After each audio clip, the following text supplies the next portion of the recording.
Rise and shine, Montclair State. Welcome to the Wednesday edition of the Morning Buzz. I'm your host, Carly Campbell. I'm your co-host, Sabrina Heisick.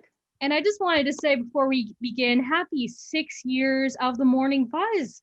I can't believe Woo! it's 6 years. I know, it's crazy. I mean, I'm just so happy that they started this 6 years ago. Kudos to the guy, Juan, who Yeah, started this, because what a fun addition to WMSE Radio.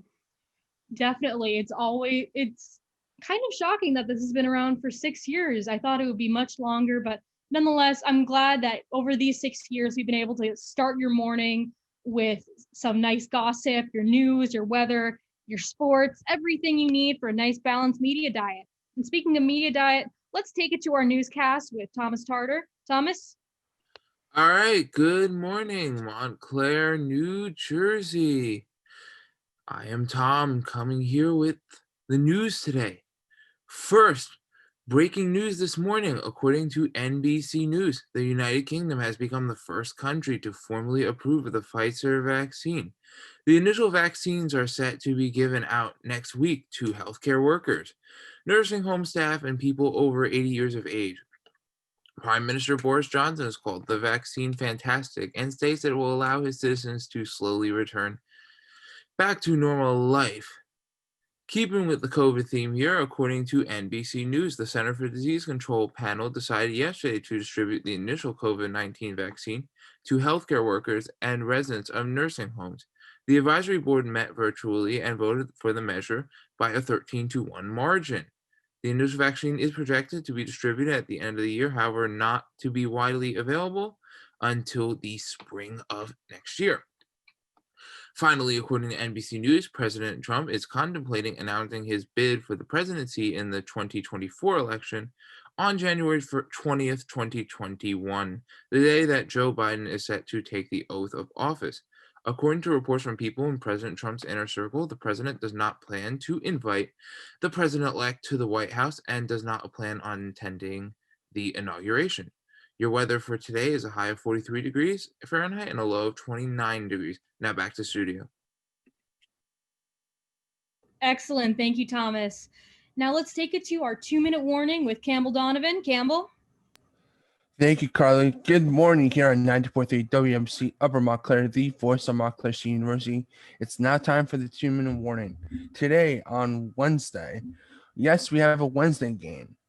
After nearly three postponements due to positive COVID tests of the Baltimore Ravens, now the Pittsburgh Steelers get to try to push their undefeated record against their, of course, AFC North Division rivals as they set to take on each other at 3:40 today, due to, of course, the 80th annual Christmas Tree Lane at Rockefeller Center on NBC. In the NBA today, of course, training camp has started and the Christmas games have been announced. So I have a rundown here for all the Christmas games. Of course, everyone knows basketball is huge on Christmas Day. Everyone usually watches it from literally noon to midnight, of course. So here's a little rundown quickly. Of course, Zion Williamson and the New Orleans Pelicans will take on Tyler Hero and the Eastern Conference champion Miami Heat at 12 o'clock. Moving to 2:30, Steph Curry and the Golden State Warriors will take on, this is a mouthful, Giannis Antetokounmpo and the Milwaukee Bucks at 2:30. Of course, Kevin Durant, Kyrie Irving of the Brooklyn Nets will take on Jaylen Brown and his team with the Boston Celtics at 5 o'clock. Moving to 8 o'clock, the defending champion Los Angeles Lakers will take on the star-studded duo of Kristaps Porzingis and Luka Doncic of the Dallas Mavericks. And at 10:30, Nikola Jokic and the Denver Nuggets will take on Kawhi Leonard and the LA Clippers at 10:30. Yes, that is all for the 2-minute warning today. Back to you, Carly. Excellent. Thank you, Campbell. Well, ready for our first story? I am very ready. All right, guys. So I know with Christmas around the corner, a lot of people are skeptical about shopping this year and whether or not it's safe to go shopping right now during the pandemic. Well, the CDC is advising against it. Instead, they're actually recommending that people choose to shop online, shop curbside pickup, and to shop at our outdoor markets if possible. The crowded stores, they're calling, is a higher risk activity that people should try to limit if possible. The CDC is also recommending that if you need to shop in person, that you go during off hours when there will be fewer people. And of course, wear your mask and maintain at least 6 feet apart from other people if you do choose to go shopping. And once you leave the store, use your hand sanitizer right away and wash your hands right when you get home. And I feel like this is a very important topic to be discussing right now with Christmas so close already. I know personally, I have already done a lot of my Christmas shopping, and I'm kind of curious to hear about like what you guys are doing and what precautions you're taking. So for me, I hand make my Christmas stuff for like family members because I have a lot of yarn. For those who don't know, I knit a lot, like an unhealthy amount. And I've been making hats for family members just because like it's the easiest thing to make. It just takes about like 5 minutes. Not 5 minutes, oh my God, I wish. But I was like gonna say. I wish I was Impressive. that talented. I'm not that talented. It takes about like 5 days or so to just like start to finish making a hat. And honestly, like I didn't do a lot of Christmas shopping this year because of that. I don't know about you. I'm honestly so jealous. The fact that you have like a talent like this that you can show off and just give to people as Christmas It's presents. not a talent, it's a curse.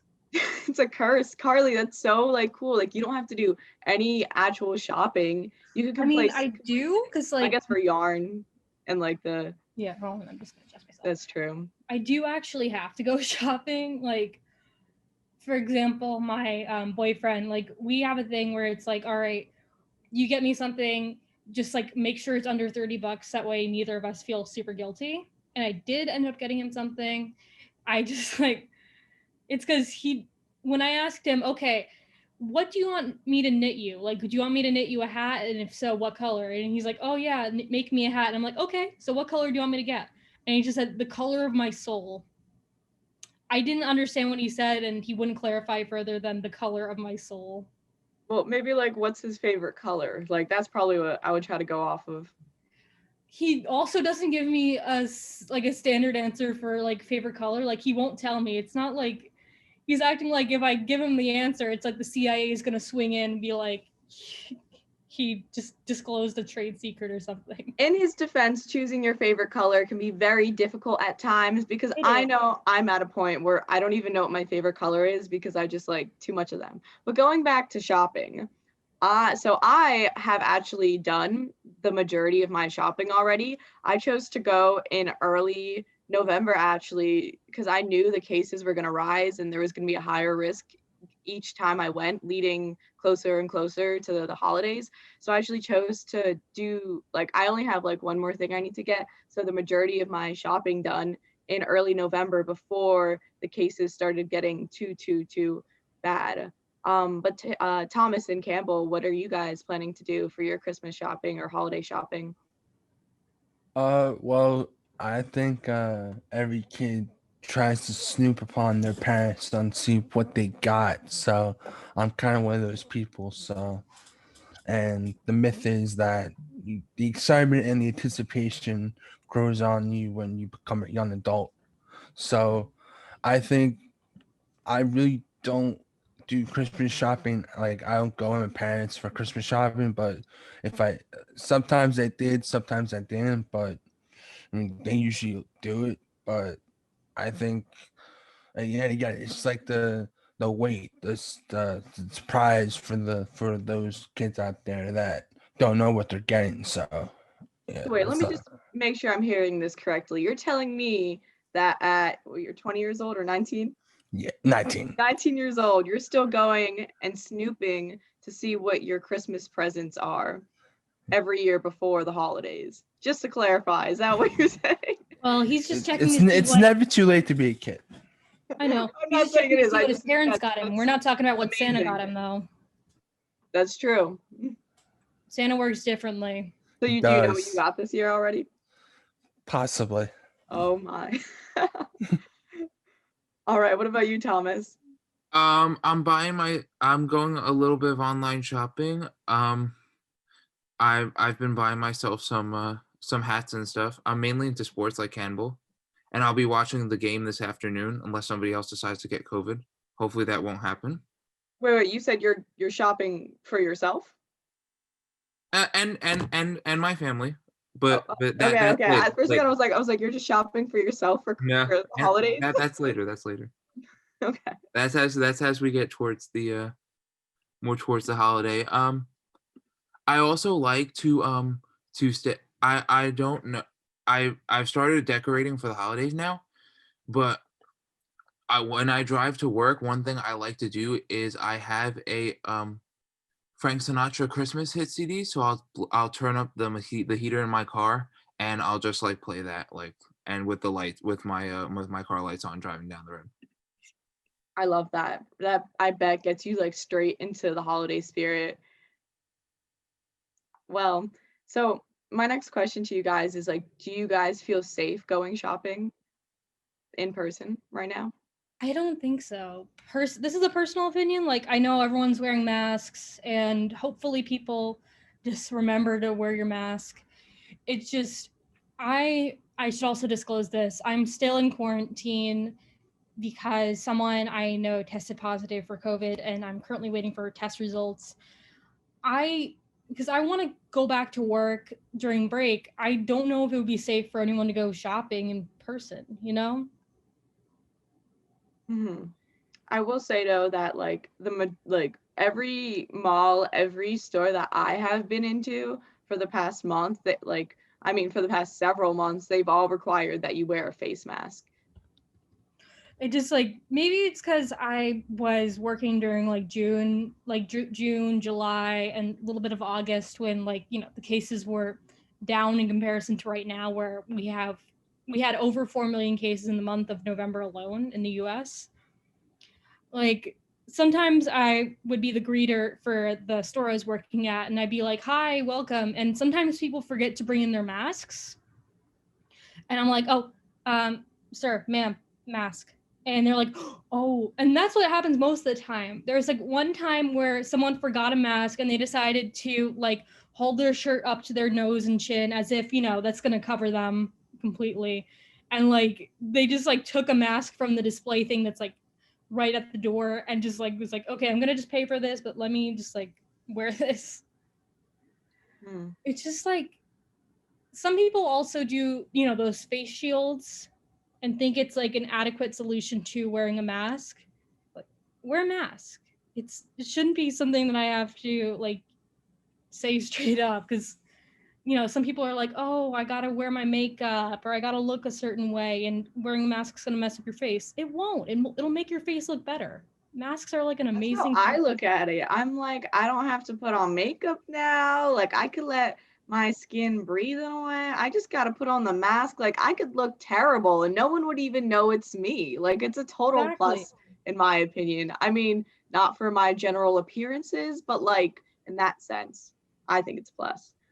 All right. Well, I know we're a little short on time today, so I'm going to move on to our next story. So, along more talking about the coronavirus pandemic, but this time we're going to talk about New York City and how the streets, because of the pandemic, are actually making it far more dangerous for blind people to cross the streets. So, without as much noise, the blind can no longer have the clues that they need in order to know when they are okay to cross. Some walk signs are equipped with audible signals that tell pedestrians when they can walk. However, the majority of the crossings do not have this amenity. Without an audible device, blind pedestrians have to guess when they can walk. They have to guess when they can walk. Like, that's crazy. A blind New Yorker, Mr. Page, stated, start quote, "There are less people who want to help you or even touch you since COVID has happened. A lot of the things that blind people need are now not there," end quote. Mr. Page also talked about how there are even more obstacles like dining tables and makeshift fences and tents because of outdoor dining. Thankfully, though, a judge ruled in New York City in October that the lack of the audible signals violated civil rights of blind people by denying them the equal access to crosswalks. which I'm happy to hear that a judge is trying to help them out here and get more audible signals everywhere on the crosswalks. Because when you think about this, this is so crazy. And like, I haven't thought about this since the pandemic started, but I can't even imagine right now how difficult it must be for people who can't even see trying to cross, and like, I guess back in the day, there were always like nice pedestrians who would help them cross the street. And to think now that like people are scared to touch you and like people don't want to be as nice and caring and giving and help those poor people is such a terrible thought. Exactly. And it's not just like limited to like blind people or sight impaired people. It's also it's also an issue for like people that are deaf or hearing impaired, because a lot of like communication is through like lip reading, and not everyone knows sign language. Like, I wish I knew sign language. I know basic phrases like I love you. I think I know the word hello, but I don't remember it off the top of my head. It's been a while since I've used sign language. Like, it just, a lot of this has opened up realizations that, hey, we need to make a lot more, like, we need to get with the program when it comes to like following the Americans with Disabilities Act, like offering actual supports. Because like, the auditory like crosswalk thing where it's just like stop, go, wait. The first time I saw that was like, I think I was a teenager the first time I saw one of those, and it was in like New Jersey, not New York. I just wish it was a lot more widespread, so that way like it could help people that have sight impairments. And the thing is too, like, usually New York City is filled with like tons of cars driving all the time, but now because of the pandemic, not as many people are leaving their homes and there are not as many cars. So like, I think that some of these people who can't see, they would also listen for the cars to hear like when they drive by. But if there's no cars there, like right in that moment that they're standing there, it's hard for them to even like listen if they can't even hear the motor stopping and starting again, which is scary. And then again, like with the outdoor dining, the fact that they have all these obstacles that they're literally now have to like walk around and that they might bump into. And in the same article, this guy, Mr. Page, actually had bumped into several outdoor dining sets before because he literally, he couldn't see them. And they're literally everywhere in New York City now. If you've been there in these past few months, outdoor dining, it's like takes up half the streets nowadays in the city, which is very dangerous for these poor people. Plus, like, the other thing is like braille signage. It's kind of scary because like I live in a dorm and some of the braille signage on the washer and dryer were like peeled off by someone. And like it's also kind of sad that like not every washer dryer has braille signage, because I know that there are students here who are blind or have sight impairments, and I just, whoever peeled that off, shame on you. Like, I think it's horrible because you're limiting another student's ability to be another student. Just, if anything, the pandemic has like really brought to the attention the issues of like, not having equal access for people with disabilities. Like, you remember the presidential debate? Of course. Like, those chaotic presidential debates. One of the things I noticed is I'm used to seeing like the New York like briefings and the New Jersey briefings where there's usually someone signing with ASL, like breaking down what's going on. There wasn't anything there. And obviously you can't really do subtitles because the moment they say something, suddenly they're on the next point and they're attacking each other. And it must be a nightmare to transcribe. Yeah, no, that's for sure. I can't even imagine having to try to keep up with all that was going on during that debate. Exactly. Well, Tom, Ms. Campbell, do you guys have any thoughts on this? Well, as someone who has bilateral hearing loss and does wear hearing aids, per myself, I think it's sad because, of course, like Carly said, the pandemic has brought like probably another side of people that we don't usually see, and they're afraid to help because they don't want to get sick, and that's understandable. But I think it's like if you fear that if someone's like needs help or something and they're afraid to like get sick or something, that's I mean, you should help that person. I mean, that's what you should do. Like a normal human being, have total respect, total class. That's what people usually do. They help other people out. But and again, sometimes people are selfish and they look the other way, and it's it's not good. Doesn't have a good Exactly. saying it. So And what plus, Campbell's saying that in his opinion, he would personally go out and help that other person and he would put the virus aside. But as our viewers know, it's completely up to them what they would do. But I do agree with you, Campbell. I don't know what I would. It's a hard situation, you know. I feel like if the person's the person who can't see is wearing a mask, you know, I'm wearing a mask, like 100%, I feel like I would go out of my way to help that person if I but could. be sure to ask first though, because Yes, that's very sometimes true. Very true. Because some people might not want to be touched during the exactly. pandemic. I Hi, would probably Carly. go out and ask if they need help too. But I do definitely agree that the pandemic has shed light on some of the difficulties of individuals with disabilities, especially with the remote Zoom learning, because like there are some individuals with disabilities who are struggling with the online format of learning and do need like that in person type instruction. Yeah. Exactly. All right. I think we should move on to our final story of the day. This one's like a bit on the nerdy side for me. I'm a huge Nintendo fan. The a new world is opening, and it's Super Nintendo World. It's opening in Universal Studios Japan in February 2021, just in time for my 20th birthday. I'm not going to Japan. I wish I could. I'm poor. I can't. Originally, it was supposed to debut for the 2020 Tokyo Games, but because of the pandemic and, of course, the Olympic Games being rescheduled to 2021, the release date was done to accommodate the current global crisis. There are a lot of interactive experiences, and it's like I just saw pictures and I was like geeking out the entire time because I really love Nintendo. Hold on, I'll pull up a picture for you guys here. And hold on. Are you seeing this? Like, it's literally the coolest thing. Some of Uh, the attractions that are featured is an augmented reality version of Mario Kart, which, as you know, is like one of the most popular games ever made.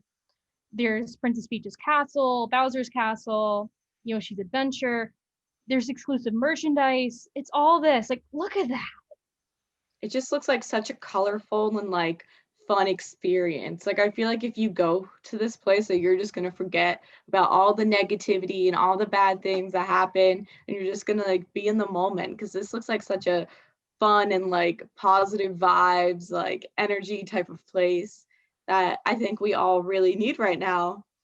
It really is. Like, we all need just this kind of thing. It just brings me back to being like a kid on Christmas and trying and like pretty much smoking my parents in Mario Kart on the Wii. Like, I'm a champion at Mario Kart. Don't challenge me.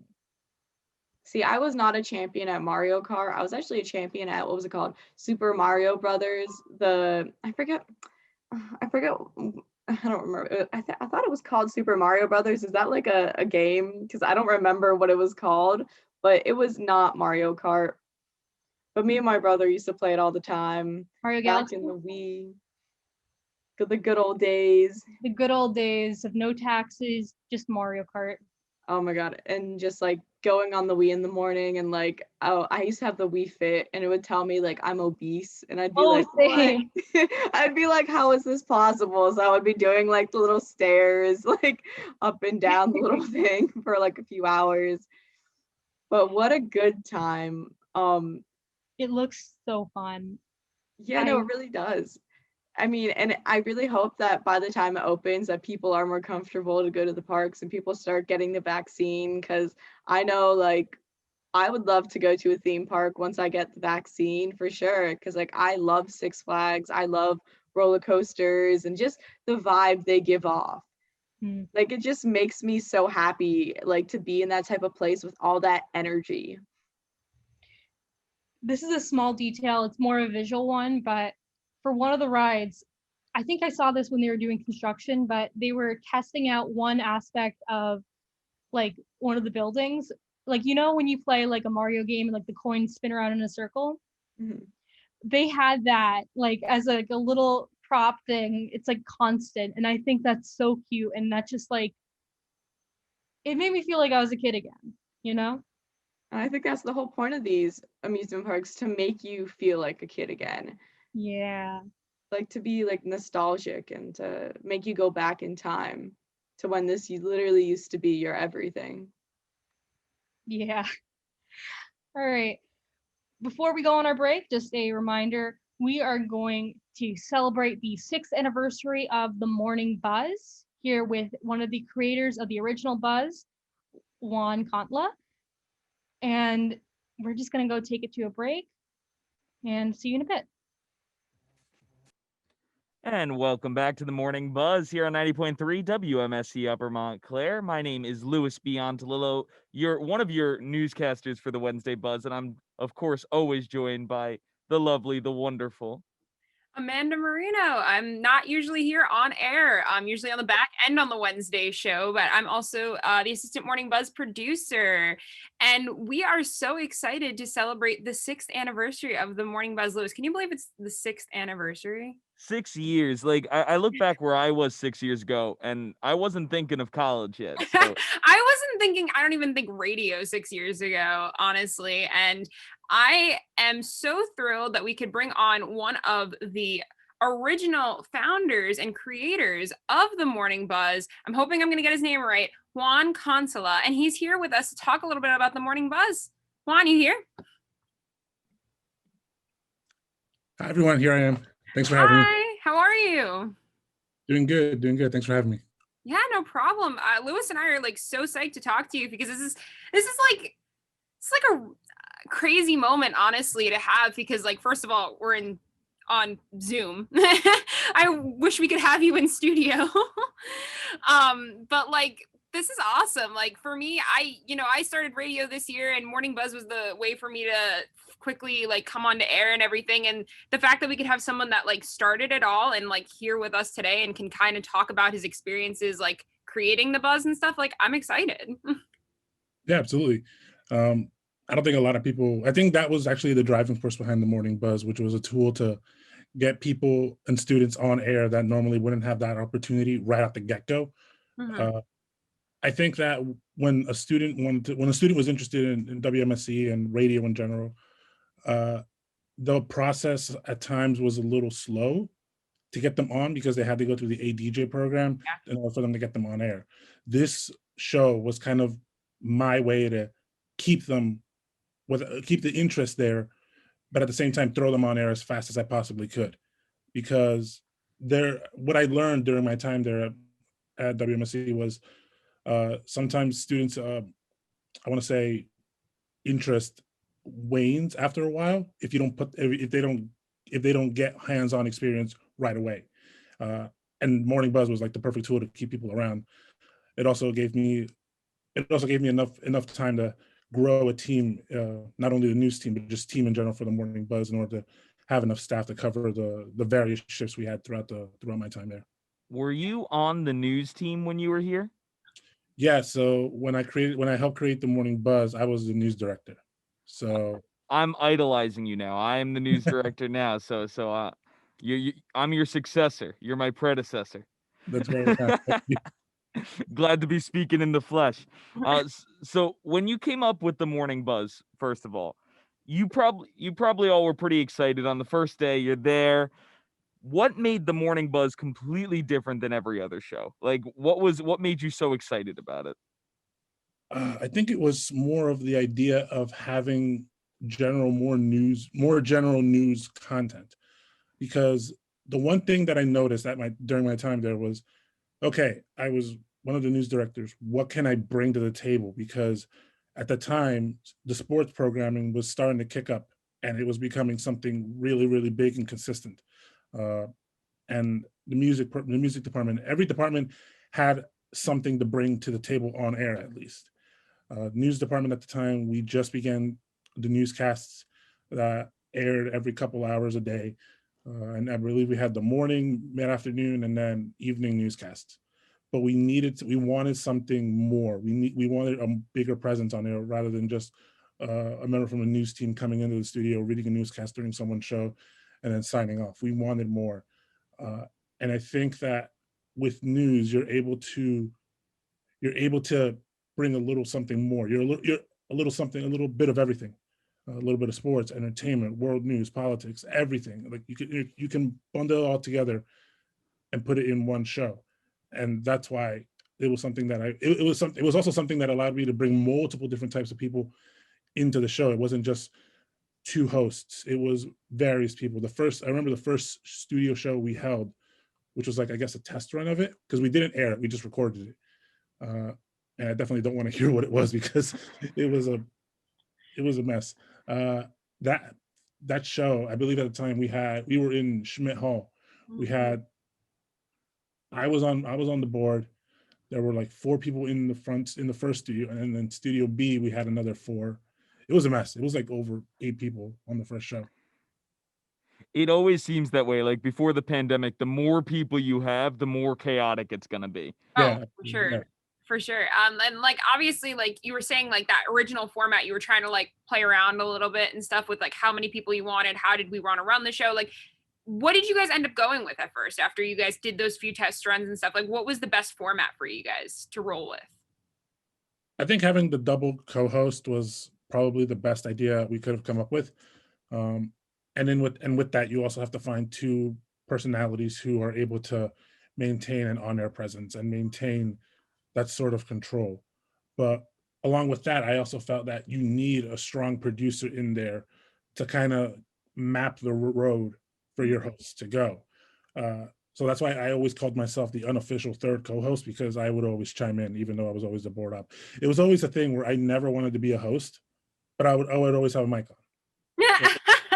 That was just you weird. didn't want the pressure to do it all yourself, but Yeah. yeah. Yeah, I was always like that. I've always before the morning buzz, I had my own music show, and that was always a way for me just to not, that was my way to test myself on a microphone without the pressures of having to be on air and be speaking for so long. And that was it. But on top of that, we had multiple news contributors coming in, and I also went to the sports team and asked them for help, and asked them like, hey, can you guys commit yourselves to giving me a hand every morning? I know it's a hard ask, but someone must have a morning class every day of the week. They can just show up right before it. And that was the original format going forward. It was 2 hosts, your producer, a rotating panel of news contributors, your sports contributor, and then every now and then I would always at least try to book as many interviews as I could for the show, at least 1 per show, whether it be someone from on campus or off campus. It's interesting to see how the format's like kind of honestly like some stayed the same. Like I've only been at the station for about a year now.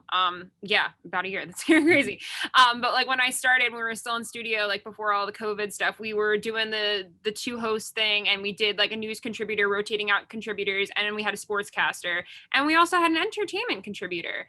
And we would do that, and we would rotate each day. Each day was different people. And now over Zoom, it's even more difficult because we're trying to manage like how many people can we keep on a Zoom screen and stuff, and like have that. And now we actually have so much interest, so it's always great to see that, like from something that kind of started with just a few people that wanted to kind of just do something else at the station, and kind of evolved into something where we have like, Lewis, correct me if I'm wrong, we have about like 30 people that are involved with us. Yeah, because we now have people that just video edit our stuff at the end of the show and things like that. And it's just such an awesome thing that like it's grown from like just a few people to kind of like 30 plus people.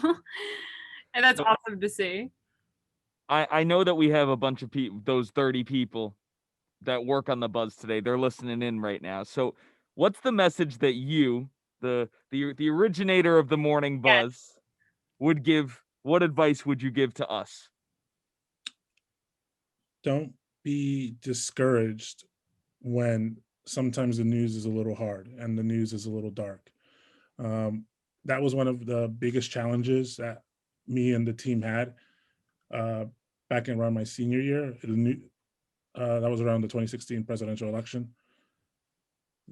The news got really tough. It got really tough to cover news, and not everyone was equipped with the proper tools to manage it, but everyone worked diligently in order to learn to how to properly write, how to properly speak on air, and we were given the tools. We weren't given everything immediately, but everything comes in time. So be patient with yourself, learn to read from both sides of the aisle, and just, you know, you'll have those days where you won't have the show. You'll have those days where the show where you sign off, and you might say, "Hey, that wasn't a great show," but you know what? I can do another one. So you just keep at it, and it's something to keep going forward, because it's something to keep doing.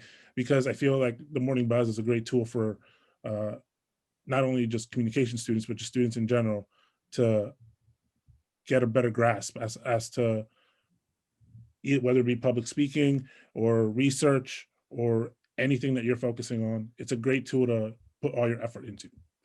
We definitely have experienced the bad news bears of 2020, so Yes, we understand. Yeah. And I think what's interesting too is like because we're working in a team and stuff, we're managing, figuring out like what's working and what's not working with the hard news and stuff. Like, we originally, every day we were kind of reporting the numbers for COVID and stuff, and we realized quickly that like wasn't helping anything, and it was just kind of making us more like emotional in a sense, and more like having a hard time to deal with the hard news. So it's kind of just like playing off each other and figuring out. So that totally makes sense. And I completely agree. We've been trying to push that message to our team kind of constantly, like kind of like, I know the news might not be the best today, but we got to just kind of get through it and trying to figure out how we could hit it. So I agree. You have to work your way around like certain subjects, and you know, there are also fun stuff like entertainment, world, technology. There's things like that that can help make a show more entertaining. It's also really tough because our very first run of the show, WMC runs on 3-hour blocks. We tried to do a 3-hour block once a week. And that actually got really, really tough to fill when you're just talking about hard news or anything else. It gets really tough. And then at the time when Annabelle Poland came in as a general manager, she asked me, well, she really left this goal on me to, hey, this is great. This show that you have is great, but don't bury yourselves in 3 hours. Try to reduce it and expand on it. So once again, we only had a show once a week for 3 hours. That following semester, she asked me if we can get more shows, but with less hours. So we reduced the show to 2 hours. And I think that helped everybody. I think that gave everyone a little sigh of relief when it came to filling those blanks, because it did get hard that first semester to fill those 3 hours. So yeah, I heard that the show was only like, you guys quickly had to make it a few more days. It went from 2 to like, you eventually were at 5 now, 5 days a week. And we actually have a weekend show now as well. So like, so that was like your main concern of like kind of moving from like 1 or 2 days? That was like kind of where you guys were at with that? You guys felt like you needed more time to like kind of go into, you didn't want to hit all the hard news in one day. So you guys kind of evolved to other things, right? Is that how you guys, Yeah, no, so we went from the first show, the first semester was once a week. The second semester, we went to twice a week, 2 hours. And then that third semester going forward, we went 5 days a week, 2 hours a day. Gotcha. And the biggest issue at that point was, how do we get enough people to come in? Because at that point, our team was rather thin, but we quickly found ways to fill holes everywhere. There was availability every single day that was able to come in and help produce the show, do the show. I of course was on top of everyone's heads when it came to like, hey guys, is the script ready for tonight? Hey guys, do we have stuff ready for tonight? That's still the current mood. Yes. And I have to ask though, though, since you obviously were in college and we're, still in college ourselves, you have any favorite college radio memories or anything, or favorite tricks that you learned while you were at the radio station or anything like that? Favorite experiences. Well, one has to be tied to my final year. It's always going to be my favorite memory, going to the White House with the College Radio Foundation, and then bringing back the audio and interviews we did for the simulcast, and having produced it and recorded it myself for WMSC on behalf of WMSC for the College Radio Foundation. That's always going to be my favorite memory. As for tips, I mean, do your homework in the studio. That's really, that was really it. There's really, I think everyone learns their ways around making sure you find a balance between your actual classwork and WMSC. So I'm trying to do the math here. You graduated in 2017, correct? Yeah. And so from there, Amanda's trying to do the math in her head. Not 6 years, because I know you were the news director. And then where did you go from the news director position? I was a news director, and then I moved to program director for about a semester. And then station manager. And then I became station manager in my senior year. So you graduated. Where did life take you next? Oof. I'm still trying to figure that one out. After that, I began the job search. I actually, the fall after I graduated, I began working at NBC Universal under their GMO, Global Media Operations division, where I handled the distribution of online assets for a bunch of NBC Universal content. I was there up until recently, back in August, but that's where I led. And the Morning Buzz was also like a tool that helped me learn working with other people, because I don't think that without the Morning Buzz, I would have learned to be able to communicate with certain individuals I normally wouldn't have communicated with. And it definitely helped me better handle high pressure situations where I needed to make a call, because on the Morning Buzz, it's a show that you have to make a lot of calls quickly, and I mean, that's a tool that I've learned ever since. So there's many things that WMSC and the Morning Buzz can bring you. It's just learning how to grasp those tools and hone them in order for you to use them outside of college.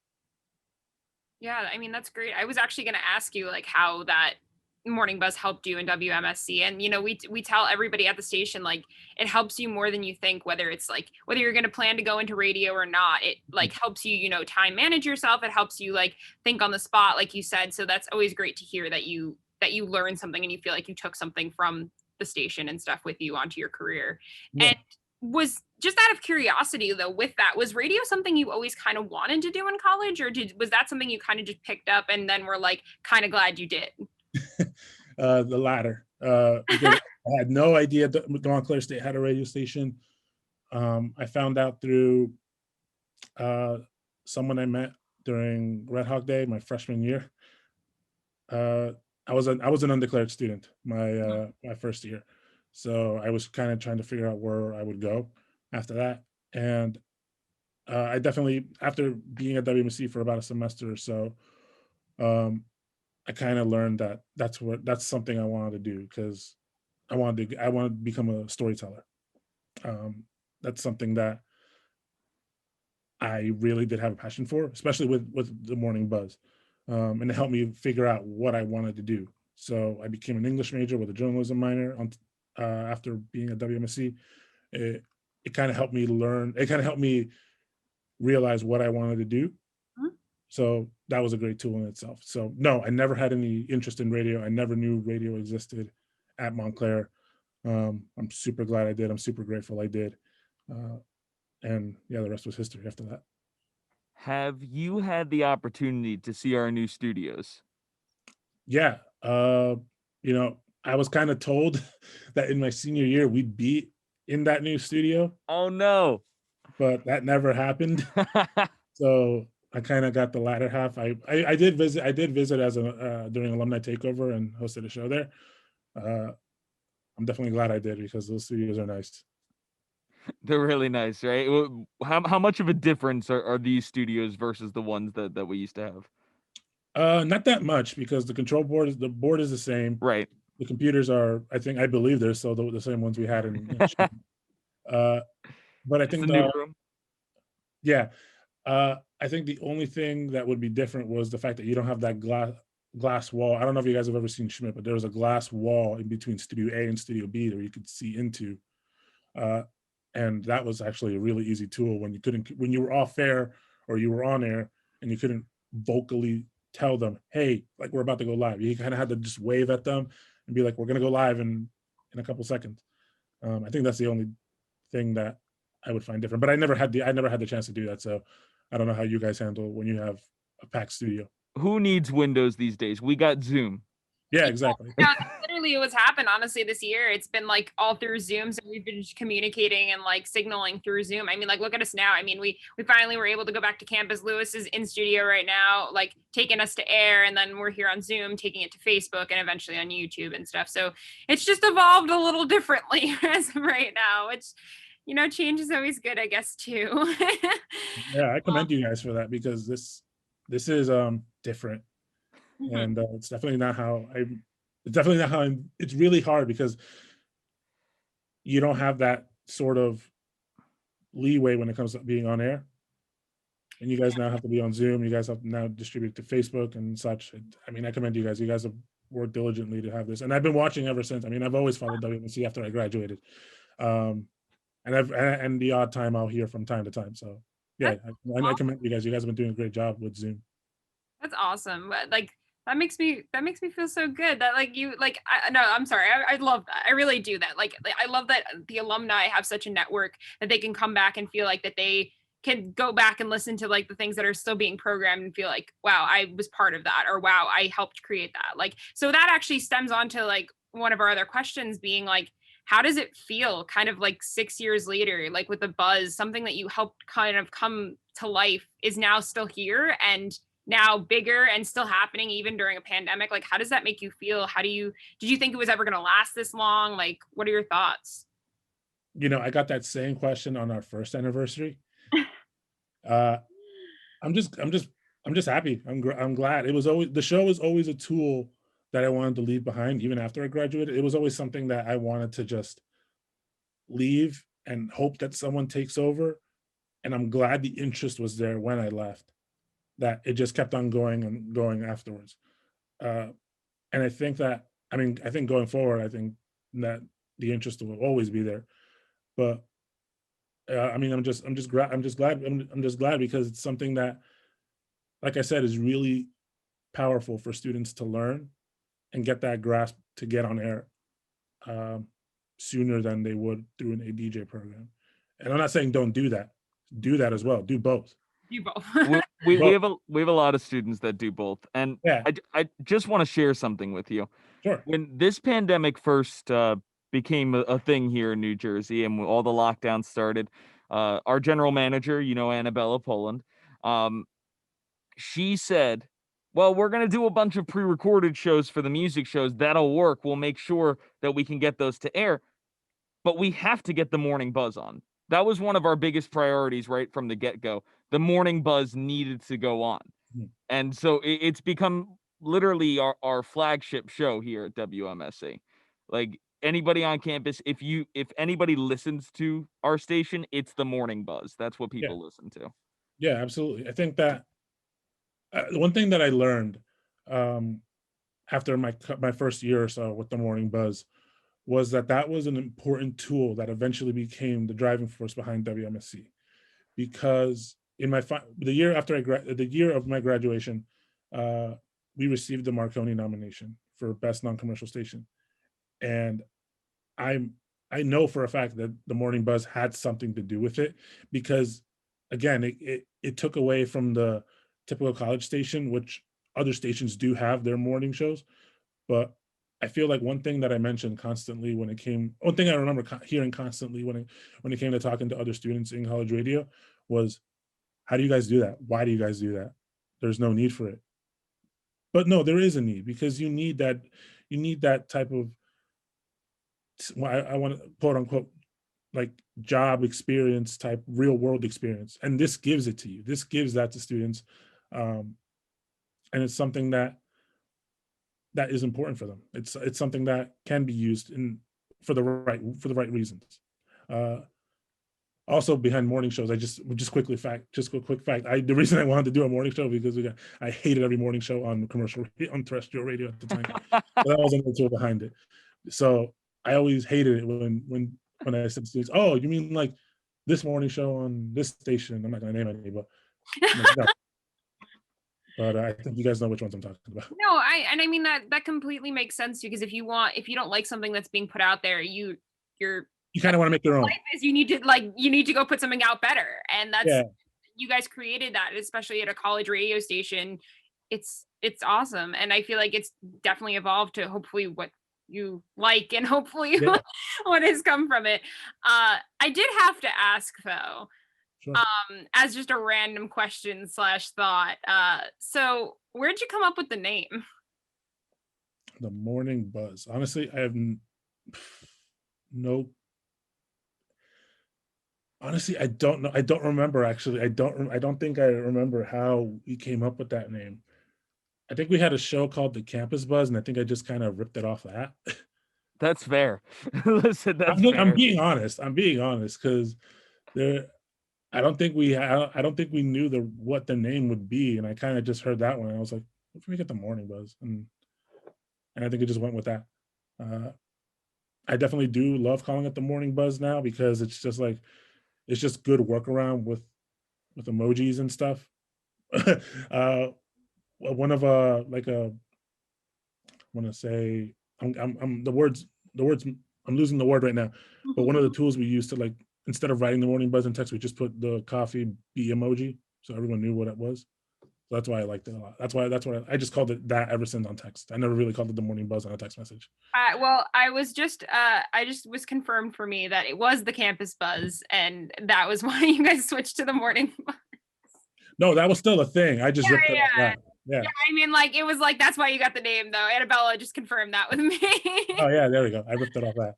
Yeah, that's so funny. I love that. I do.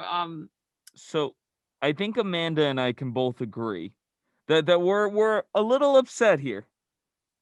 Our lives would be so much easier without the Morning Buzz, but I have to say, Mine would have been too.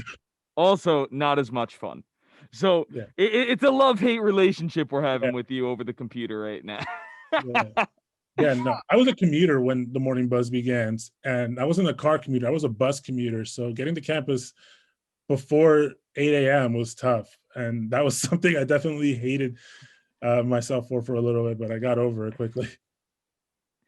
Amanda can relate to that. I live on campus here, and I'm still tired, so I don't know how you did that. I used to live on campus, but now I've been commuting too, and whenever in studio. But yeah, I mean, as much as that might be not the best thing is waking up in the morning, I think I speak for everyone at the station or everyone at least at the Buzz that we appreciate what you started, and we very much like have learned so much. Like, I don't know if we would have all gotten through this pandemic. I mean, we're still going through the pandemic, but I mean, like if we would have this has kind of been like an outlet for us, especially in the Morning Buzz, because we've been able to have a laugh, have an interview, be able to like just talk about life and just be able to relax a little bit and even though we're talking about news, sometimes we're able to talk about lighter news and things like that, the positivity that's going on in the world. And you and everybody else that started with the Morning Buzz when it started, it really created something amazing. And we thank you for that.